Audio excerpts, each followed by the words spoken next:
6 जुलै 2025 Dalai llama 90 वर्षाचे झाले। ते अनमोल आशीर्वाद व्यक्त सुद्धा झालेत। चाणक्य मंडल परिवारची वारजे वास्तू दलाई लामांच्या हस्ते तिचं लोकार्पण झालं 31 डिसेंबर 2014 ला। त्याच्याही आधीपासूनचे माझे त्यांचे ऋणानुबंध आहेत। तर माझ्या दर भेटीमागे अशी जर 5 वर्ष वाढणार असतील तर मी त्यांना कायमच भेटायला तयार आहे। मी जगणारे 130 वर्ष आणि ते मलाही म्हटले आणि तसे उल्लेख त्यांच्या काही पुस्तकांमध्ये सुद्धा आहेत की मी ल्हासामध्ये परत येतोय असं मला डोळ्यासमोर दिसतंय। हेही विधान अतिशय अर्थपूर्ण आहे। त्या तिबेटचा ताबा चीननी 1950 मध्ये घेतला। चीनच्या दृष्टीने हे दलाई लामा शत्रू क्रमांक 1 आहेत आणि त्या शत्रू क्रमांक 1 ला भारताने आश्रय दिल्यामुळे भारत चीन संबंधातले जे अनेक तणाव आहेत त्यातलं एकदम टॉपचं मुख्य कारण निघेल की भारतामध्ये दलाई लामा आहेत आणि ते चीन म्हणतो की आम्हाला तो थेट धोका आहे। खरं म्हणजे बौद्ध धर्मच एकेवेळी पहिला विश्व धर्म आहे। जगाचा पहिला विश्वधर्म बौद्ध धर्म आहे। माझ्या म्हणणे सर्व भारतीयांना एक सार्थ अभिमान वाटला पाहिजे। भारताने डे 1 पासून भूमिका घेतली की तिबेट चीनचा अविभाज्य घटक आहे, आम्हाला मान्यच आहे। एक फार मोठी ट्रॅजेडी आहे। तो तिबेट चीनच्या ताब्यात जाऊ दिल्यामुळे आपण भारताच्या हितसंबंधांना एक कायमस्वरूपी स्टँडिंग कायम धोका निर्माण केलेला आहे। आता सामरिक दृष्ट्या म्हणायचं तिबेटच्या पठारावर चीनी सैन्य बसले, आपण उतारावर आहोत। तिबेट मधले चीनचे अत्याचार आजही चालू आहेत। तिबेटची पर्यावरणाची सगळी व्यवस्था उद्ध्वस्त करणारं आजही चालू आहे। वरवरचा भौतिक विकास भरपूर झाला हे सत्य आहे, पण त्यामध्ये तिबेट लुबाडलाही गेलाय।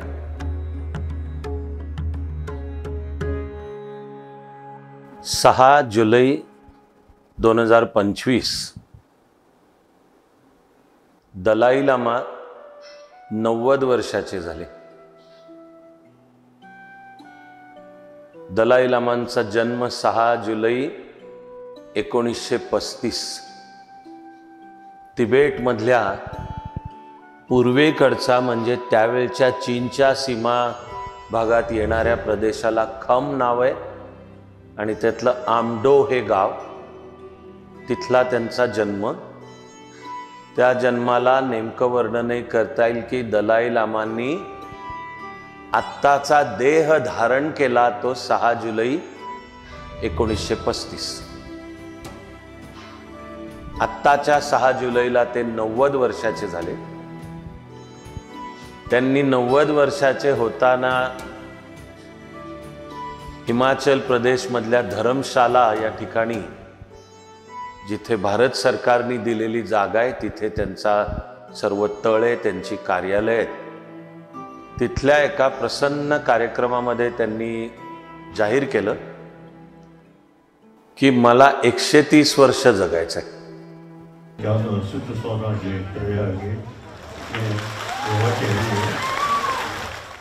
मला पहिल्यांदा ते ऐकताना सुद्धा गंमत वाटली। मी अतिशय आनंदाने अतिशय कृतज्ञतेने म्हणतोय की वैयक्तिक सुद्धा माझे आणि दलाई लामांचे ऋणानुबंध आहेत।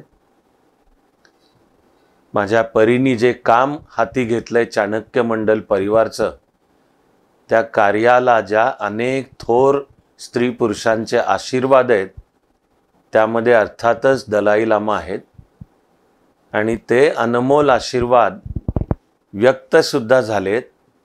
चाणक्य मंडल परिवारची वारजे वास्तू दलाई लामांच्या हस्ते तिचं लोकार्पण झालं 31 डिसेंबर 2014 ला। त्याच्याही आधीपासूनचे माझे त्यांचे ऋणानुबंध आहेत। मी 2001 मध्ये भारत सरकारच्या क्रीडा आणि युवक कल्याण या खात्यातलं संपूर्ण भारताच्या विशेषतः ग्रामीण युवकांसाठीची युवक संघटना, तिचं नाव आहे नेहरू युवा केंद्र संघटन, NYKS असा त्याचा उल्लेख होतो. त्याचा मी 2001 मध्ये म्हणजे IASचा राजीनामा देऊन झाला होता, पण तत्कालीन केंद्र सरकारने माझ्यावर ही जबाबदारी सोपवली होती. मुख्यालय दिल्ली. नेहरू युवा केंद्र संघटनचा डायरेक्टर जनरल, महानिदेशक असताना जी काही मी कामं हाती घेतली त्यातलं एक भारत आणि तिबेटची मैत्री, सांस्कृतिक संबंध, त्या युवकांच्या पातळीला बळकट करायला आपण आणखीन काय काय करूयात. आणि मी त्या दृष्टीने त्याही वेळी दलाई लामांची वेळ मागितली होती. त्यांनी ती प्रेमाने दिली होती. आमची ती अतिशय भेटही प्रेमाने झाली होती. असे आमचे अगदी वैयक्तिक कार्याचे, विचारांचे सखोल ऋणानुबंध आहेत. त्यामुळे या रविवारी धर्मशालाच्या कार्यक्रमात जेव्हा ते म्हणाले मला 130 वर्ष जगायचं आहे, तेव्हा मला एक गंमत वाटली. अगदी वैयक्तिक माझ्याशी बोलताना ते म्हणाले होते, मला 125 वर्षांचं आयुष्य आहे आणि मी ल्हासामध्ये परततो आहे असं मला स्पष्ट दिसतंय. आता त्यांनी 130 केलं, मला आनंदच आहे. आपण माणसाला शुभेच्छा देतो की आरोग्यपूर्ण आणि आनंदी शतायुषी जीवनासाठी शुभेच्छा देतो.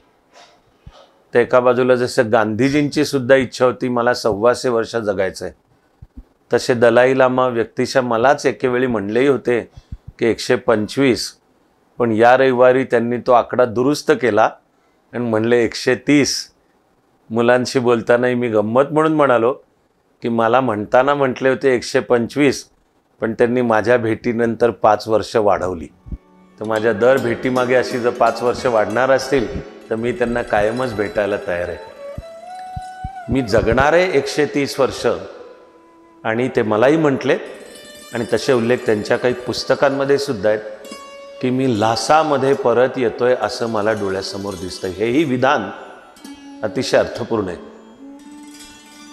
दलाई लामा तिबेटी बौद्ध समाज आणि धार्मिक संघटनेचे सर्वोच्च प्रमुख आहेत. त्यातलं तिबेटमधलं ठिकाण ल्हासा, ल्हासा शब्दाचा अर्थ आहे स्वर्ग, पृथ्वीवरचा स्वर्ग. तिथून ते तिबेटचाही आणि जगभरातल्या बौद्ध विचाराचा कारभार, काम, प्रेमाने, शांततेने त्याचा प्रसार हे ते काम करतात. पण 1950 मध्ये चीननी तिबेट गिळंकृत केला आणि मार्च 1959 मध्ये त्या चीनच्याच धोक्यामुळे, तो अगदी त्यांच्या वैयक्तिक जीवाला सुद्धा धोका होता, या दलाई लामांना मार्च 1959 मध्ये ल्हासातनं निसटून भारतात यावं लागलं. त्यांनी भारतामध्ये मानवतावादी कारणासाठी आश्रय मागितला. त्यावेळेचं भारत सरकार आणि पंतप्रधान पंडित जवाहरलाल नेहरूंनी तो दिला सुद्धा. तेव्हापासून आज एक अत्यंत दुःखद वस्तुस्थिती आहे की तिबेट चीननी गिळंकृत केलाय. एका बाजूला भौतिक विकास तिबेटचा, रस्ते, दळणवळण, रेल्वे, विमानतळं हाही झालाय, पण तिबेटचा चीननी शस्त्रास्त्रांचं कोठार म्हणून सुद्धा वापर केलाय. चीनी एअरफोर्सचे विमानतळ आहेत. वार्ता तर ह्या सुद्धा आहेत की तिबेटमध्ये चीननी अण्वस्त्र सुद्धा तैनात केलेली आहेत. आणि चीनची जी दमनकारी साम्यवादी राजवट आहे तिने तिबेटवर वरवंटा फिरवत, एव्हाना हे मानायला जागा आहे की तिबेटमध्ये मूळचा तिबेटी म्हणजे तिबेटी बौद्ध माणूसच आता अल्पसंख्याक झाला आहे. चीनी कम्युनिस्ट पक्षाने पद्धतशीरपणे लोकसंख्या तिबेटमध्ये घुसवत, चीनी लोकसंख्येला हान चीनी म्हणतात, तर तिबेटमध्ये हान चीन्यांना घुसवत तिबेट गिळंकृतही केलंय. तिबेटमधल्या साधनसामुग्रीची, पर्यावरणाची नासाडी पण चालवली आहे. त्या पार्श्वभूमीवर जेव्हा आपण दलाई लामांचं हे विधान लक्षात घेऊ की मी ल्हासामध्ये परत येतो आहे असं मला दिसतंय, त्या विधानाचा खरा अर्थ होतो की तिबेट पुन्हा चीनपासून मुक्त होईल. एका अतिशय गुंतागुंतीच्या मुद्द्यावर या रविवारी बोलताना दलाई लामांनी अत्यंत हे सूचक विधान केलंय. मी 130 वर्ष जगणार आहे आणि ल्हासामध्ये मी परत येतोय असं मला दिसतंय.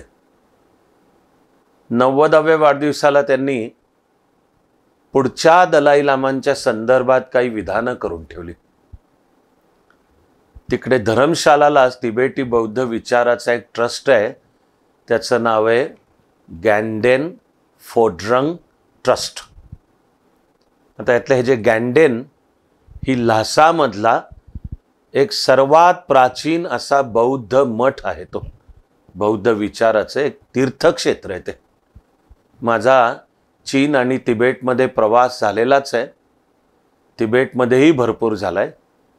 ही सगळी ठिकाणं प्रत्यक्ष स्वतःच्या डोळ्यांनी मला पाहता आलेली आहेत.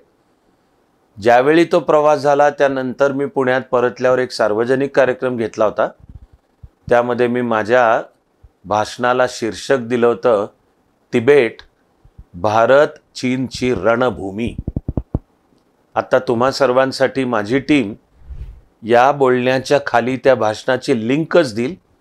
मी सर्वांना जरूर सांगेन की ते सुद्धा ऐका आणि हा आजचा आपला संवाद मग तुम्हाला आणखीन अर्थपूर्ण सुद्धा ठरेल.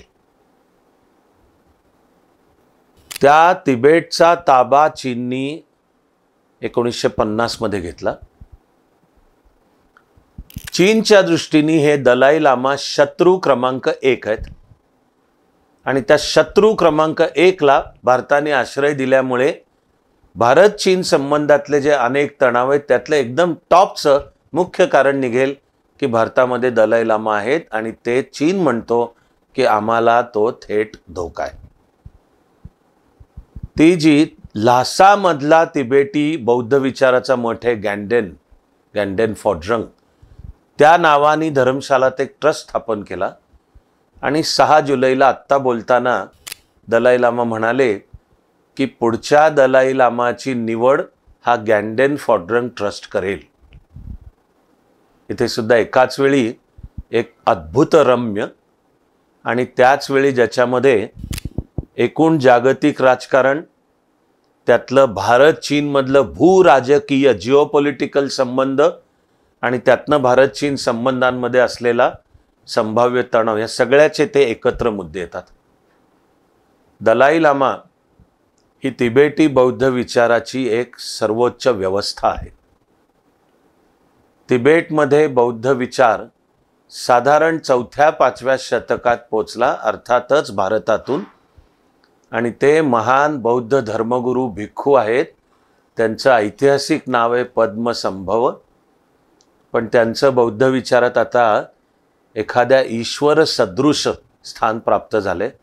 त्यांना अवलोकितेश्वर असाही शब्द वापरतात. पद्मसंभव यांना आत्ता पाकिस्तानात असलेलाही नॉर्थ वेस्टर्न फ्रंटियर प्रॉव्हिन्सेस, पलीकडे अफगाणिस्तान, पार मध्य आशिया, हे सगळे साधारण इसवी सन 1000 पर्यंत बौद्ध होते. हे सगळे पार तिथपासून त्याच्या डोळ्यासमोर सगळा हिमालयाची कमान आणा डोळ्यासमोर सगळा, या भागात जो बौद्ध विचार पसरला, पाळंमुळं त्यांनी पक्की केली, त्याचं सर्वात श्रेष्ठ स्थान दिलं जातं पद्मसंभव अवलोकितेश्वर यांना. बौद्ध विचारातली जी बोधिसत्व ही संकल्पना आहे, विशेषतः महायान बौद्ध विचारात येते. बोधिसत्व म्हणजे खरं म्हणजे बुद्धांनी दाखवलेल्या मार्गानुसार जो निर्वाण प्राप्त करून घेऊ शकतो, पण मानवाला दुःखातून मुक्तीचा मार्ग दाखवण्यासाठी जो स्वतःचं निर्वाण आत्ता नको पुढे ढकलतो, तो म्हणतो मला मानवाला त्याच्या दुःखातून मुक्तीचा मार्ग दाखवण्यासाठी मला काम करू दे, त्याला म्हणतात बोधिसत्व. फार महान आहे ही कल्पना. बोधी म्हणजे ज्ञान. बुद्धांनी सांगितलेलं विश्वाचं जे अंतिम ज्ञान आहे तेही अद्वैत स्वरूपच आहे आणि तेही अरे तू स्वतःला ओळख हेच आहे. ते कळलेला आणि तरी जो आपलं निर्वाण मानवाच्या हितासाठी पुढे ढकलतो, पोस्टपोन करतो, नको म्हणतो, मला आधी माणसांना त्यांच्या दुःखातून मुक्ततेचा मार्ग दाखवण्यासाठीचे प्रयत्न करू देत. मला तर ते आठवताना सुद्धा समोर स्वामी विवेकानंदच येतात. कारण स्वामीजींचं एक हृदयस्पर्शी वाक्य आहे या देशामध्ये एक कुत्रा सुद्धा जोवर भुकेला आहे तोवर मला मोक्ष नको. भारतीय हिंदू वैदिक विचारातही बौद्ध विचारात जो आपलाच आहे विचार तो भारतीयच आहे, त्याने विश्व समृद्ध केलंय. बौद्ध विचारात जशी निर्वाण ही संकल्पना आहे तशी हिंदू वैदिक विचारातही, आणि इथे स्पष्ट करतो की हिंदू आणि बौद्ध या विचारात असा काही फरकही नाही, शत्रुत्व तर त्याहून नाही. संकल्पना आहेत तर तशी वैदिक संकल्पना आहे मोक्ष, जन्म मरणाच्या चक्रातून मुक्तता. ते स्वामीजी म्हणतायत की ही भारत मातेची साधी धूळ सुद्धा मला पवित्र आहे. हे अमेरिकेतून आल्यावर म्हटले. की स्वामीजी म्हणले अमेरिकेत जायच्या आधी मला भारतभूमीबद्दल प्रेम होतंच आणि ही संस्कृती, पण आता जे अमेरिकेत मी काम करून आलोय तर आता तर मला इथली धूळ सुद्धा मस्तकी लावावी अशी पवित्र वाटते. ते स्वामीजी 19व्या शतकातल्या भारताचं तीव्र दुःख, वेदना आणि गुलामी पाहून जे अस्वस्थ होत आहेत त्यांचं वाक्य आहे, या भारत देशात एक कुत्र सुद्धा जोपर्यंत भुकेलंय तोवर मला मोक्ष नको. आणि माणसं ही वेदना सोसत असताना केवळ वैयक्तिक मला मोक्ष हवा याच्या एवढा तर मोठा स्वार्थ नाही दुसरा. ते पडसाद बौद्ध विचारातल्या या बोधिसत्व ह्या संकल्पनेचे आहेत. आणि असे खूप महान अनेकाहून एक बोधिसत्वांची नावं आहेत. चीनमध्ये सुद्धा बौद्ध विचार भारतातून गेला. Japan, Myanmar, Sri Lanka, Thailand, Korea, Malaysia, Indonesia, मध्य आशिया. खरं म्हणजे बौद्ध धर्मच एकेवेळी पहिला विश्वधर्म आहे. जगाचा पहिला विश्वधर्म बौद्ध धर्म आहे. माझं म्हणणे सर्व भारतीयांना एक सार्थ अभिमान वाटला पाहिजे की तो जो भारतीय विचार आहे आणि बौद्ध धर्म जगभर सोबत रामायण महाभारत घेऊनच पसरला. विकृत आणि ज्यांचा काही एजंडा या देशाची संस्कृती तोडण्याचा, ते कुठेतरी जणू वैदिक आणि बौद्ध असं काही भांडण आहे, शत्रुत्व आहे. बघा कसं होतं इतिहासात. बिलकुल हे खोटं चित्र उभं करतात. जगभर जो बौद्ध विचार पोचला तो सोबतच्या हिंदू देवदेवता सुद्धा घेऊन पोचला, इंद्र, वरुण इत्यादी. आणि रामायण महाभारत तर जगभर पसरलं. आजही सुदैवाने जगाच्या पाठीवर जिथे जिथे हे बौद्ध चैत्य, स्तूप आहेत, विहार आहेत, मंदिरं आहेत जगभर, या सर्व ठिकाणी रामायण महाभारत आहे कोरलेले किंवा त्याची शिल्प काढलेले आहेत. असा हा बौद्ध विचार प्रेमाने पसरला जगात, हृदय परिवर्तनाच्या मार्गाने पसरला. आपला त्याला भारतीय शब्द आहे धर्मविजय.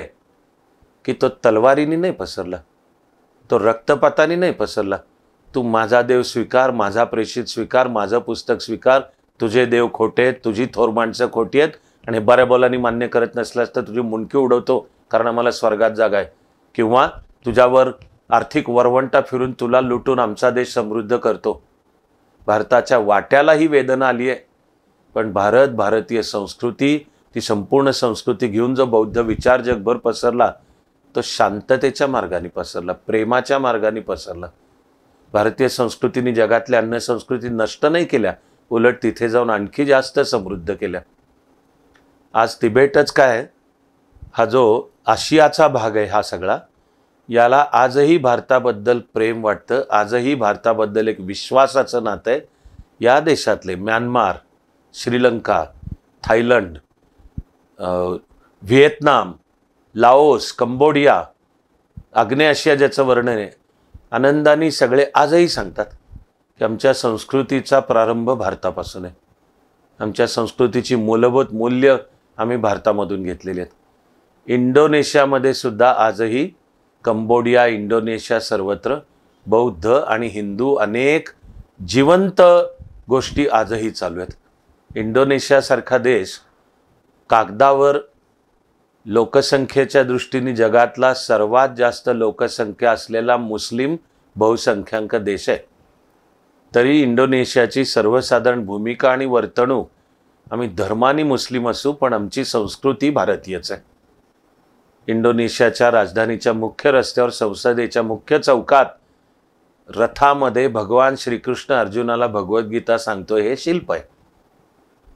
तुमचं माझं दुर्दैव आहे की आत्ताच्या भारतामध्ये कुठे नियमितपणाने रामायण आणि महाभारताचं नृत्य नाट्य की ते रंगमंचावर सादर केलं जातंय मला तर माहिती नाही. पण आजही इंडोनेशियामध्ये अत्यंत नियमितपणे जवळजवळ रोजच्या संध्याकाळी काही निवडक ठिकाणी पण व्यासपीठावर स्टेजवर रामायण आणि महाभारत सादर केलं जातं. तो भारतीय संस्कृतीचा ठसा आहे. तो आजही आपल्या ॲक्ट ईस्ट हे जे परराष्ट्र नीतीचं सूत्र आहे तो त्यावर आधारित आहे. 1991 नंतर त्यावेळचे पंतप्रधान नरसिंहराव यांनी आपल्या परराष्ट्र धोरणाला लुक ईस्ट पॉलिसी, पूर्वेकडे पहा, अशी एक नवी दिशा दिली. कारण त्या पूर्वेकडच्या देशांशी भारताचे गेल्या 2-2.5 हजार वर्षांचे ऋणानुबंध आहेत, ते सखोल आहेत पाळमुळं.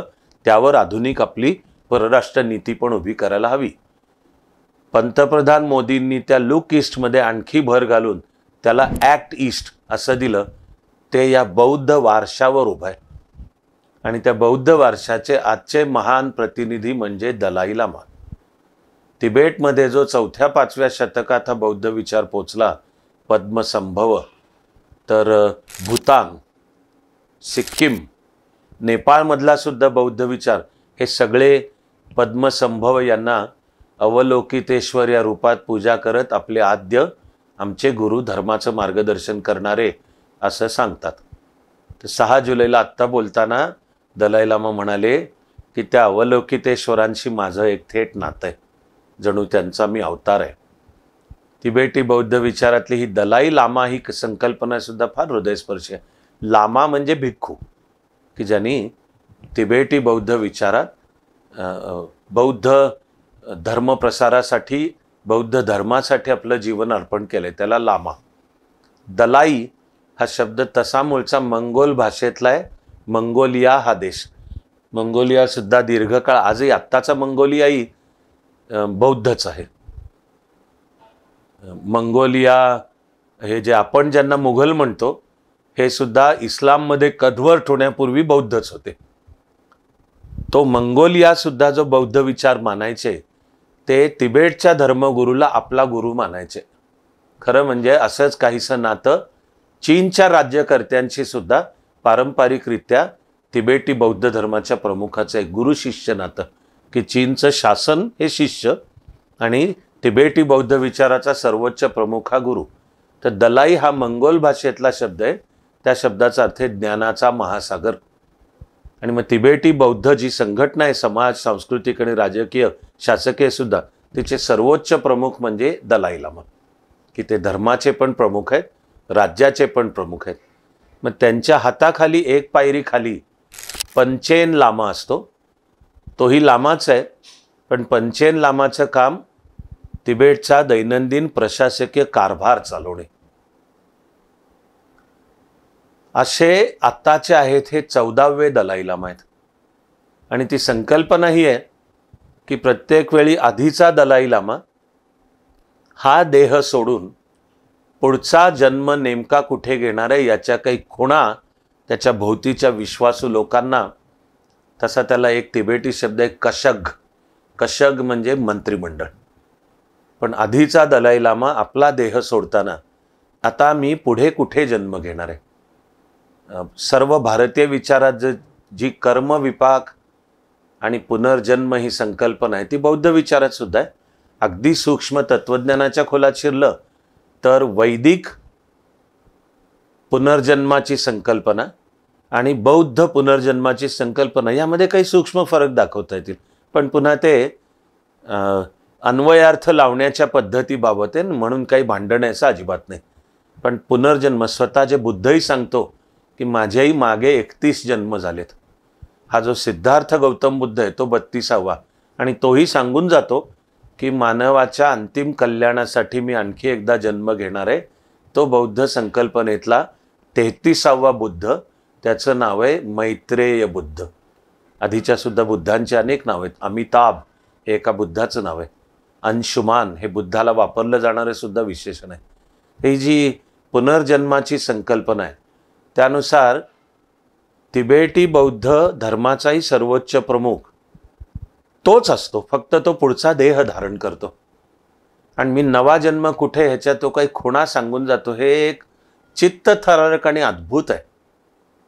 तसा 13व्या दलाई लामांनी आपला देह सोडताना काही खुणा सांगून ठेवल्या होत्या आणि त्यानुसार गुप्तपणाने, कारण हे साधारण 1930चं दशक आहे, तरी त्यावेळी चीनमध्ये एक अंतर्गत अंधाधुंदी होती, पण तिबेटवर दावा चीन सांगतच होतं. त्यामुळे पुढचा दलाई लामा जर चीन्यांना आधी कळला तर ते त्याला काही दगाफटका करतील अशी भीती त्याही काळात होती. म्हणून जे 13व्या दलाई लामाचे विश्वासू साथीदार एका छुपेपणाने शोध घेत होते पुढच्या दलाई लामाचा. तर त्यामध्ये 13व्या दलाई लामांनी सांगितलेलं एक वर्णन होतं की असं एक त्रिकोणी पर्वत मागे दिसेल, त्या पार्श्वभूमीवर अशी समोर फक्त एकच झोपडी आहे, असं चित्र आहे, तिथे माझा जन्म आहे. हे साथीदार शोध घेत होते. तर तो तिबेटचा पूर्वेकडचा प्रांत खम, त्यातलं गाव आमडो, ते अगदी चीनला जोडून आहे. तिथे हे जे पोचले त्यातल्या एका विश्वासू साथीदाराला असं डोळ्यासमोर खरंच दिसलं समोर त्याचा मोठा डोंगर मागे त्रिकोणी, आणि त्या संपूर्ण डोंगराच्या पार्श्वभूमीवर मध्यभागी फक्त एक झोपडी, दुसरं काही नाहीये. म्हणून हे तिथे गेले. तेही काही साध्या वेशात होते. तिबेटी जो सामान्य नागरिकाचा वेश असतो, कळू द्यायचं नाही हे कोण आहेत आणि दलाई लामांच्या कशक मधले आहेत. तर ते तिथे गेल्या क्षणी त्यावेळी हा जो 4-5 वर्षाचा मुलगा होता, लहानपणच्या या दलाई लामांना कुंडून असा शब्द आहे, आणि कुंडून या नावाचा एक महान चित्रपट हॉलिवूडचा एक सार्वकालिक श्रेष्ठ दिग्दर्शक ऑलिव्हर स्टोन यांनी काढलाय. तुम्हाला मी जरूर सुचवेन की तो जरूर पहा. तर हा जो छोटा मुलगा होता, हा ते जे तिबेटी ते म्हणाले, ते ह्या घरात येऊन म्हणाले की आम्हाला थकलो आहोत, आम्हाला आजच्या रात्रीपुरती मुक्कामाला जागा हवी आहे. तर हा मुलगा जाऊन त्याच्या एकाच्या गळ्यात एक माळ होती, ती माळ पकडून म्हणला ही माझी माळ आहे. ती त्या 13व्या दलाई लामांची माळ होती. असे अद्भुत प्रसंग अनेक आहेत, पण त्याच्यामध्ये अशी एक चित्तथरारकता सामावलेली आहे. ते हे 14वे दलाई लामा. वैयक्तिक पातळीला त्यांचं जीवन तसं वेदनेने भरलेलं आहे, आणि त्यांच्या हातात तिबेटची सूत्र आल्यापासून तिबेटचे दुर्दैवाचे दशावतारच काय सांगावेत तेवढे अवतार कमी आहेत. कारण चीनमध्ये कम्युनिस्ट क्रांती यशस्वी झाल्याची निर्णायक तारीख आहे 1 ऑक्टोबर 1949. खरं म्हणजे तिथपर्यंत असे पुरावे आहेत की माओच्या नेतृत्वाखालच्या चीनी कम्युनिस्ट पक्षाची वेळोवेळी भूमिका, तिबेट वेगळं आहे, फार तर वापरला जाणारा शब्द आहे स्वायत्त आहे, पण तिबेट आमचाच भाग आहे आणि कायमच होता, अशी चीनी कम्युनिस्ट पक्षाची सुद्धा 1 ऑक्टोबर 1949 पर्यंत भूमिका होती असं मानायला जागा नाही. वस्तुस्थिती जरूर आहे की चीनचं जे आधीचं सुद्धा सरकार असेल, अगदी 1949च्या आधी 15 वर्ष तर चीनमध्ये चक्क अंतर्गत यादवी युद्ध चालू होतं.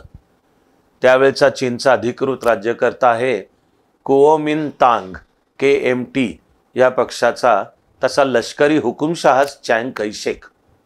तर हे KMT विरुद्ध चीनी कम्युनिस्ट पक्ष, हे सिव्हिल वॉर चालू होतं.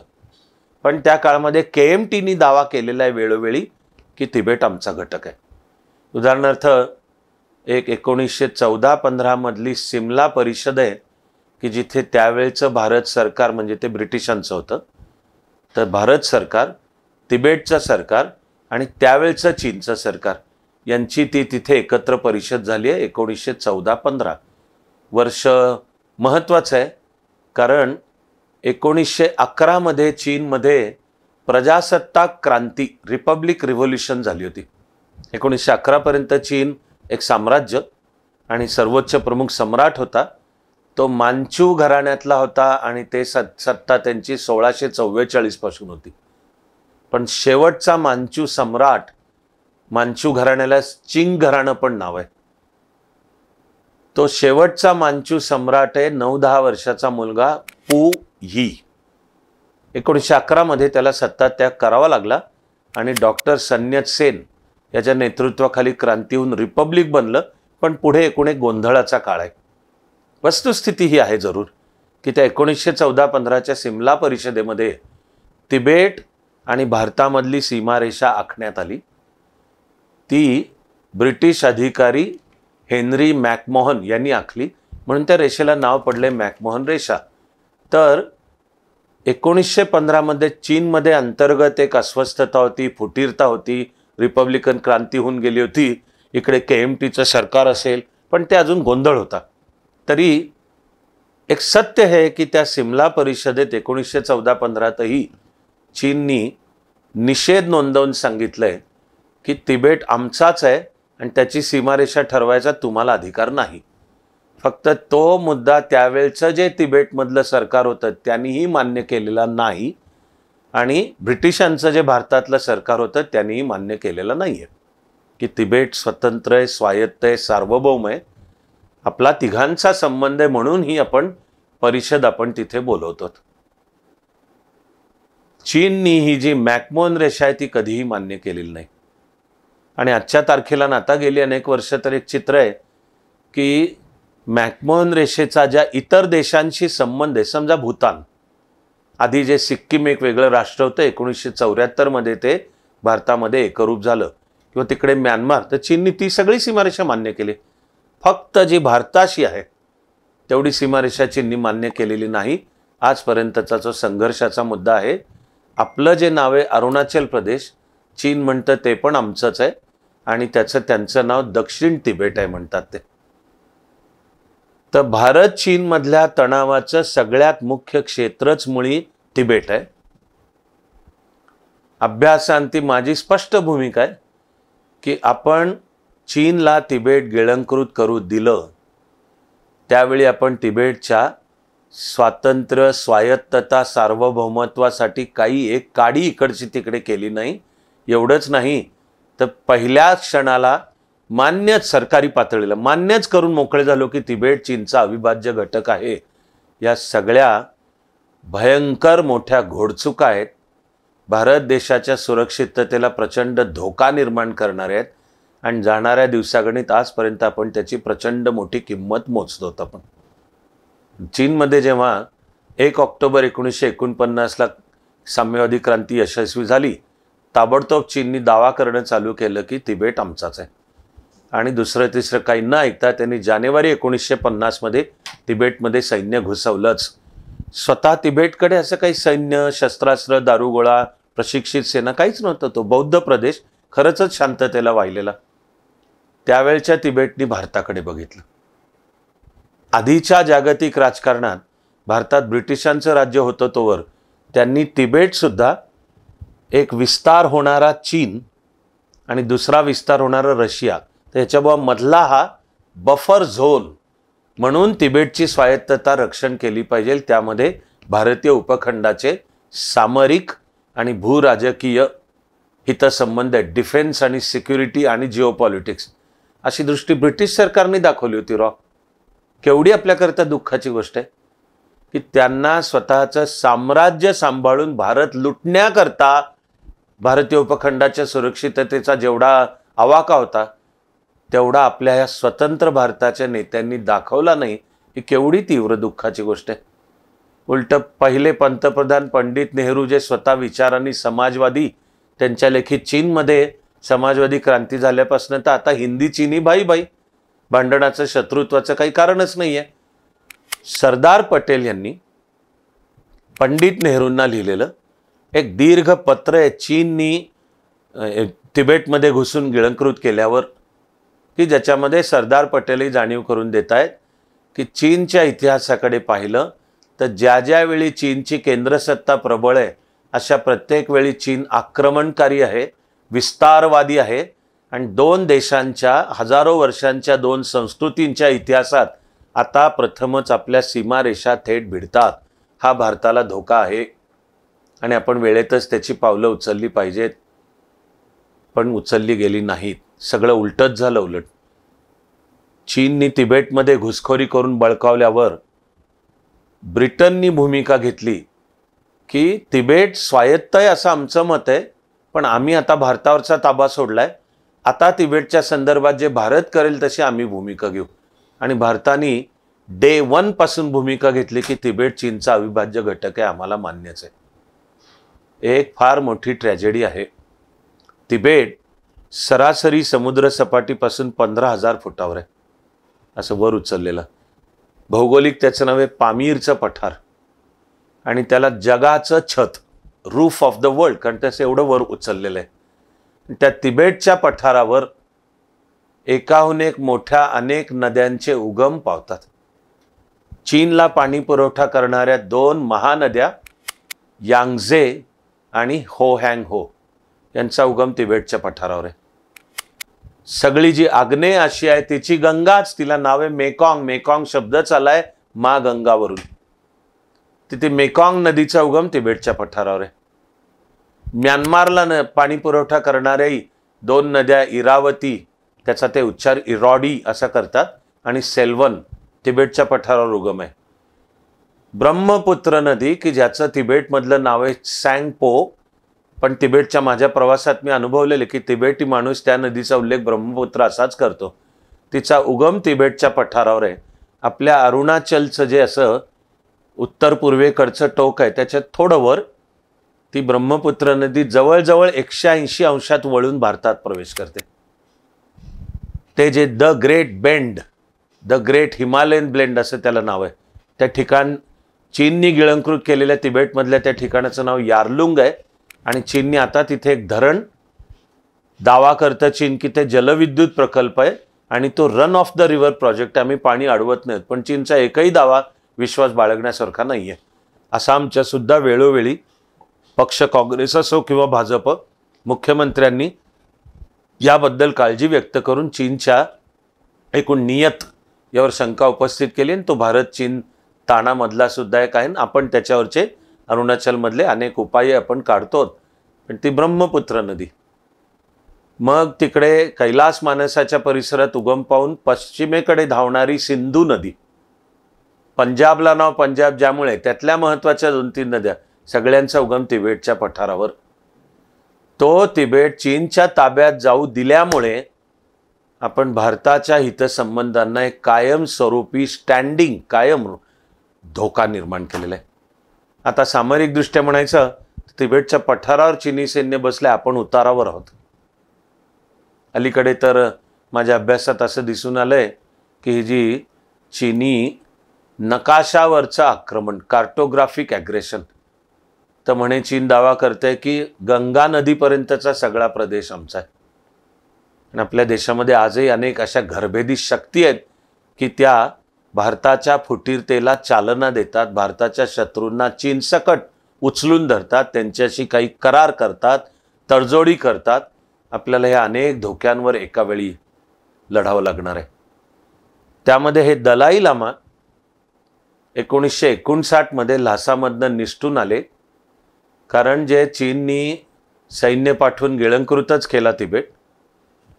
ब्रिटन म्हटलं आम्ही भारतावरनं ठरवू. भारताने मान्यच करून टाकलं की तिबेट चीनचा भाग आहे.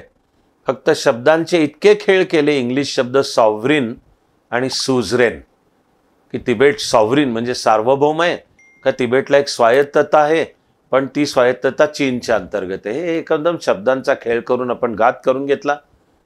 तिकडे चीनचं सरकार आणि तिबेट म्हणजे हे दलाई लामा यांचा एक 1951चा एक करार आहे. खरी त्या कराराचंही पहिलं वाक्य येतं की for the unification of the motherland, म्हणजे चीनी कम्युनिस्टही चीनला मातृभूमी म्हणतात. ही एक गोष्ट भारतीय कम्युनिस्टांना, डाव्या विचारवंतांना कधीही कळलेली नाही. ते काय, या भारताला भारत माता ही आमची मातृभूमी, आणि या मातृभूमीचं एकत्रीकरण, युनिफिकेशन ऑफ द मदरलँड. देशाची फाळणी झाली तेव्हाही कम्युनिस्ट पाकिस्तानच्या बाजूनी होते.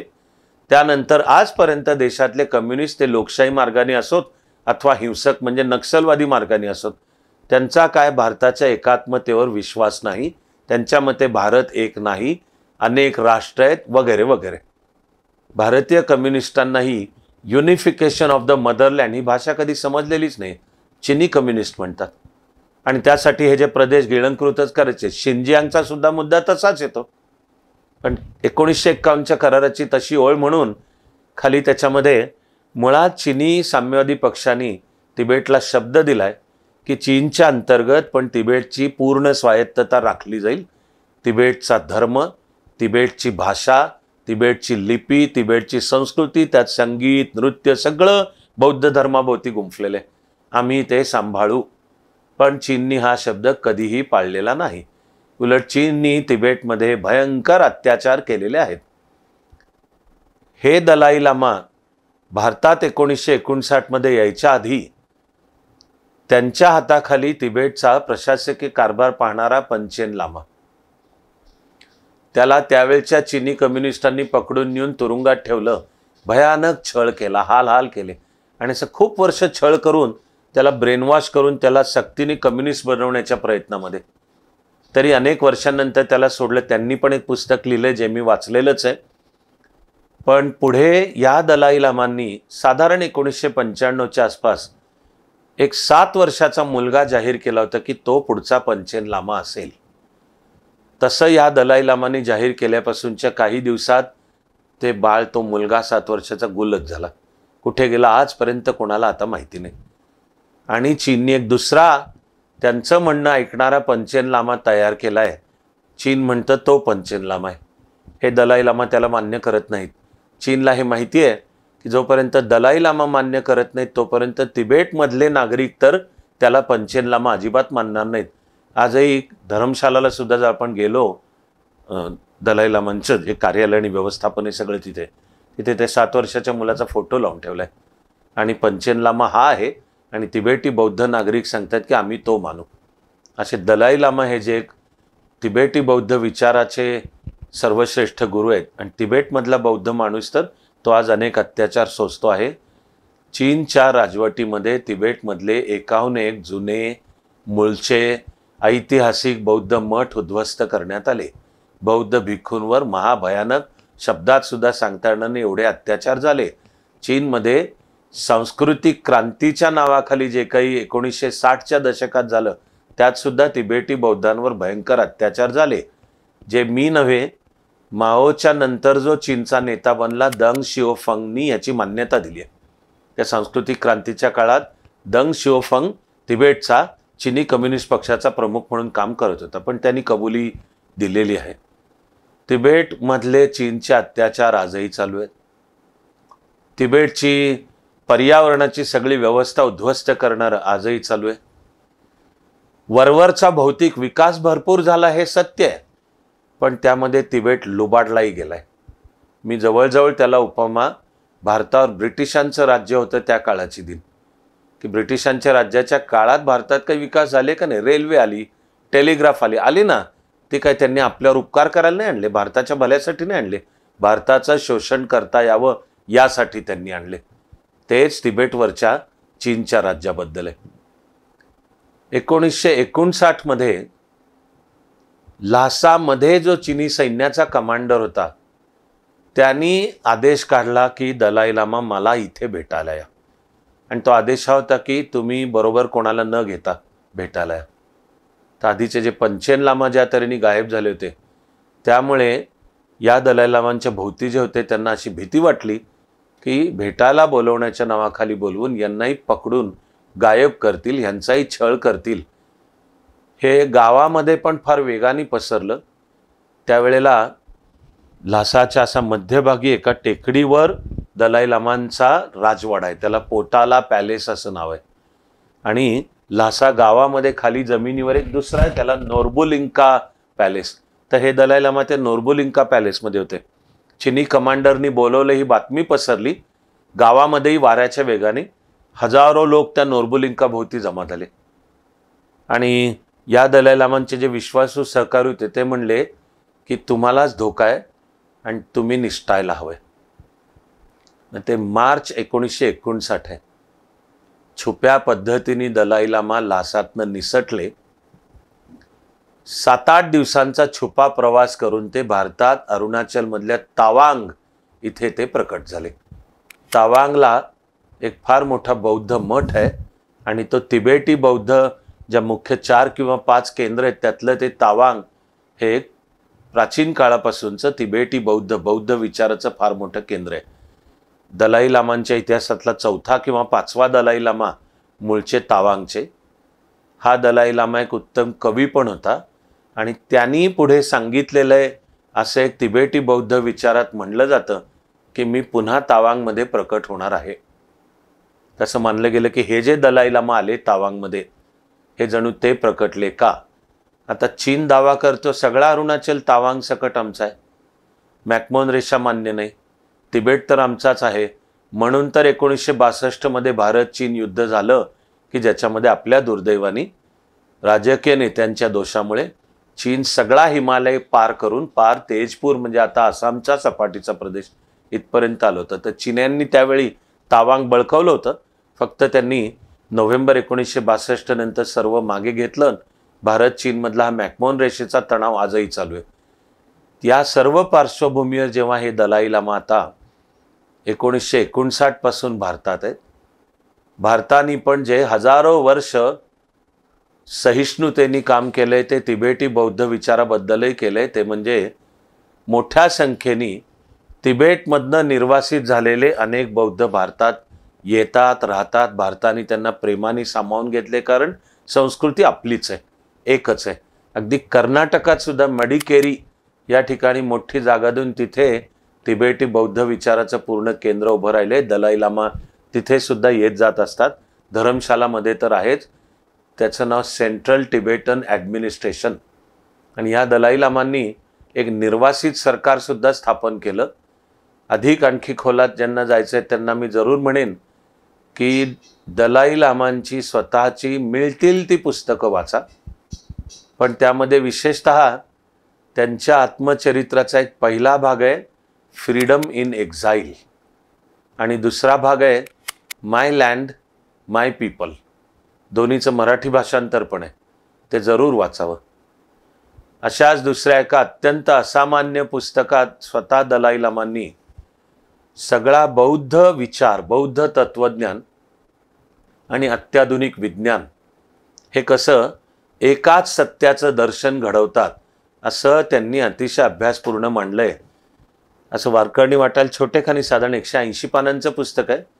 त्या पुस्तकाचं नाव आहे universe in a single item.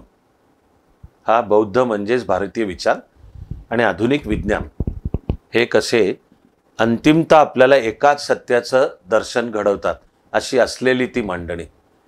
या दलाई लामांचा जगामध्ये एक फार मोठा वैचारिक प्रभाव सुद्धा आहे. तेव्हा अनेक लेखक, मानसशास्त्रज्ञ, वैज्ञानिक, विविध धर्मांचे आपापले धर्मगुरू या सगळ्यांवर सुद्धा दलाई लामांचा फार मोठा प्रभाव आहे. मानसशास्त्रामध्ये ज्यांनी EQ इमोशनल कोशंट ही संकल्पना काढली, डॅनियल गोलमान यांनी भारतीय अध्यात्म विचाराचा अभ्यास केलाय. तो स्वतः विपश्यना ध्यानधारणा शिकून ती नियमितपणे करतो. दलाई लामांना अत्यंत जवळचा आहे. डॅनियल गोलमान आणि दलाई लामा यांनी एकत्र सुद्धा काही पुस्तकं लिहिली गेली आहेत.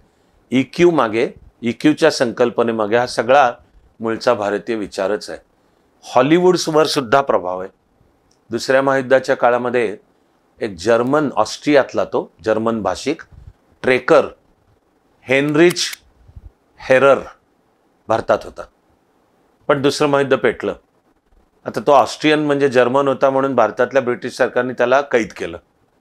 तो त्या कैदेतनं निसटला, छुप्या मार्गाने गेला त्यावेळच्या तिबेटमध्ये. तो 7 वर्ष तिबेटमध्ये होता, साधारण 1945 ते 52. त्यांनी स्वतंत्र स्वायत्त असलेला तिबेट की जिथे तिबेटच्या सरकारचंच शेवटचा शब्द आहे. तिबेटमध्ये प्रवेशाला तिबेटच्या सरकारची परवानगी लागायची, चीनी सरकारची नाही. आणि तिबेटमध्ये एक वेळ भारतीय चलन चालत होतं, रुपया, चीनी चलन नाही. हेनरिच हेररनी तोही काळ पाहिलाय. तो त्यावेळच्या दलाई लामांनाही, म्हणजे हे 14वे दलाई लामा, त्यांच्याही खूप जवळचा तयार झाला होता. पुढे 1952 मध्ये तो तिथनं बाहेर पडला. त्यावर त्यांनी आपल्या सगळ्या आठवणी पण लिहून ठेवल्या आहेत. त्याच्या पहिल्या पुस्तकाचं नाव आहे 7 Years in Tibet. त्याच्या काही वर्षानंतर त्याने आणखी एक लिहिलं. या 7 Years in Tibetवर हॉलिवूडने एक चित्रपट पण काढला, ज्यामध्ये हेनरिच हेररचा रोल हॉलिवूडचा सुप्रसिद्ध अभिनेता ब्रॅड पिट यांनी केलं.